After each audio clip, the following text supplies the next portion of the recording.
Hi friends, তোমরা সকলে কেমন আছো? আমি তো খুব ভালো আছি। আজকে আমি লাল ব্লাউজটার উপরে ডিজাইন করব ফেব্রিক কালার দিয়ে।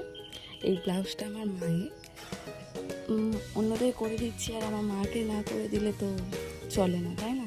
তো আমার মায়ের ব্লাউজের ওপর মা অনেকগুলো ব্লাউজ দিয়েছে, বলছে এতে আমার ব্লাউজগুলোর ওপর ডিজাইন কর। তো আমি এই ফেব্রিক কালার দিয়ে ব্লাউজটার উপর ডিজাইন করছি। দেখো আমার প্রথমে পেন্সিল দিয়ে ড্র করে নিয়ে তারপর হচ্ছে যেমনভাবে এরপর করছি। ভালো লাগলে সকলে কমেন্ট করে জানিও, লাইক সাবস্ক্রাইব করে দিও। প্রত্যেকে দেখো শেষ পর্যন্ত।